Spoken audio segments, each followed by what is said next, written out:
Hey everyone, welcome back to bluebobz channel. Before we start today's talk, I just want to say a huge shout out and thank you. My subscriber count as of this recording is at 16, and that is huge to me, so thank you to those who have subbed to the channel. Also, the video with the link above, I'm pissed Stadia is amazing, from a real Stadia user, has over 100 views and 14 comments. That's awesome. I love to get comments and discussions. So if ever there's a video I post and if you have a differing viewpoint or a similar viewpoint and you just want to say something to me, please let me know. I will generally try to respond to all comments as much as I can, because I do like to see the other side, or even have someone similar minded kind of almost reaffirm what I'm coming out with, because again, I have my viewpoint, I have my theories, my ideas, but it's always good to see everyone else's, and if you have a similar one or a differing one, let me know and we can discuss it. I would love to get more information, as I'm not 100% know everything. So with that being said, GeForce Now. Bethesda follows Activision in pulling games from NVIDIA's GeForce Now. What does this mean? So I had a thought and a theory, literally woke up in the middle of the night, was going to the bathroom, and thought to myself, legally speaking, how is this possible? Because that's the big question. How can game developers pull games off of NVIDIA? What is it? Yes, we know in their EULA that they say it must be a physical console and it cannot come from cloud gaming or cloud streaming. That was something in the EULA, and a lot of people are just upset because they're seeing these game developers doing this and they think it has to do with double dipping, and I partly believe that, but part of me also thinks, and I'm going to talk a little about it, that the game developers might be in the right, which I know that's against popular demand and popular consensus and thoughts. So I was going to give a little kind of talk about what GeForce Now is, how it's working, and why I think that game developers might actually have a right to do this. Now, this is going to turn us back in time a little bit, because I'm going to talk about CD keys, and for all of us old timers that remember getting that physical copy and having the CD key, yeah, we're going to talk a little about that. But GeForce Now. So how GeForce Now works is we own the game, all right? If I go buy Borderlands 3 through Epic Games, I then install it onto my computer.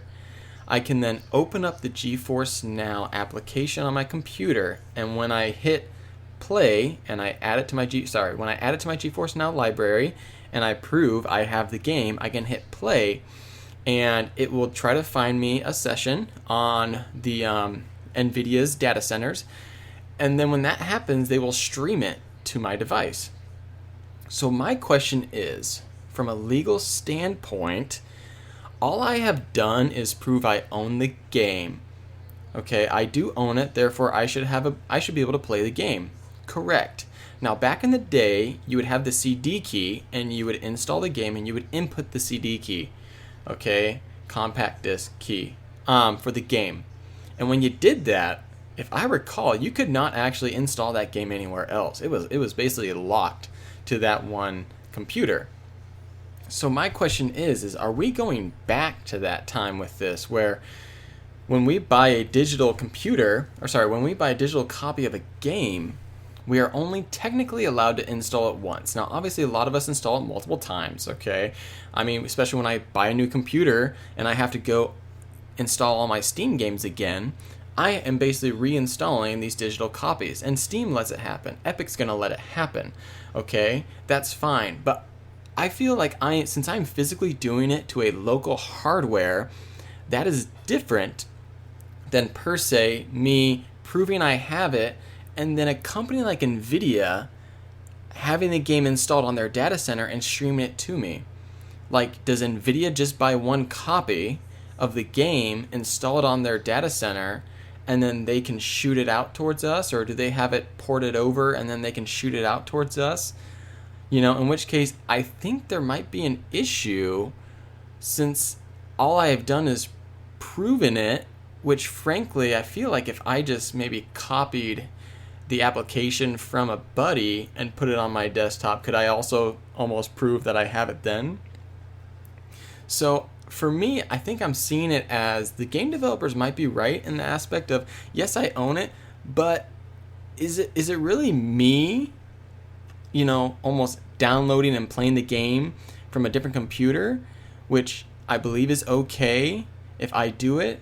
But right now I am utilizing a cloud gaming service that believes I own the game because I have proven it through, logging into the account, showing I own it, and then they're just streaming it to me. Have they bought it? I'm assuming they have, or else they would definitely not be able to do this, I feel like. But if they haven't, or even if they have, should they be allowed to do that? And again, with Google Stadia, the developers are definitely getting money. Whenever you play a game, you have to buy it. So they're getting money, so they're happy with that. Okay, they are like, all right, we're gonna give the game to Google Stadia, we're gonna port it over.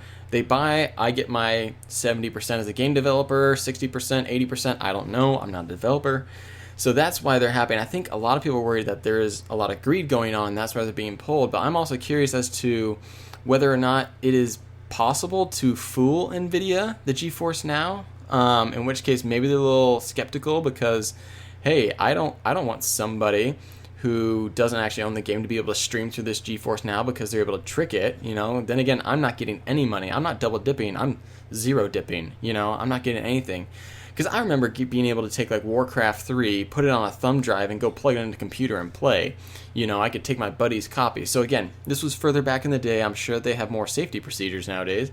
But that's kind of my thought, is it possible that NVIDIA doesn't own the game? They simply see that you own it and then they shoot it off to you? Or do they take your copy, install it, and then stream it back to you? I'm not 100% sure, but part of me thinks that the game developer might be in the right on this.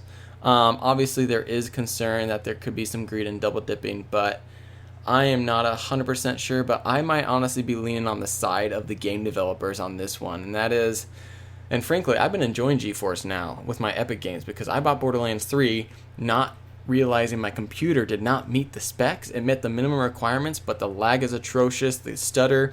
Whenever I do co-op with my buddy, I slow down his computer. It's bad. So for Borderlands 3, I've been using GeForce Now, and it's been great. But again, is that a legal aspect of the fact that do they actually own Borderlands 3 and therefore they can stream it to me once I prove that I own it? Or do they see I own it, but then they never actually own it, but then they're somehow able to install it and stream it to me? So maybe there is some sort of gap going on. And so maybe that's why the game developers are worried. But either way, I'm sure this will not be the last we hear about GeForce Now and games leaving or games joining. But I just wanted to kind of give my 2 cents about what I thought of the whole legal aspects and what exactly is going on. So thank you all for listening. If you want to help out the channel at all, feel free to like, subscribe, hit the notification bell, and as well, don't forget to comment if you have ideas that maybe I forgot about, or if I said something wrong, let me know in the comments. I will gladly try to correct myself as much as possible. So thank you everyone again for watching, and have an amazing day.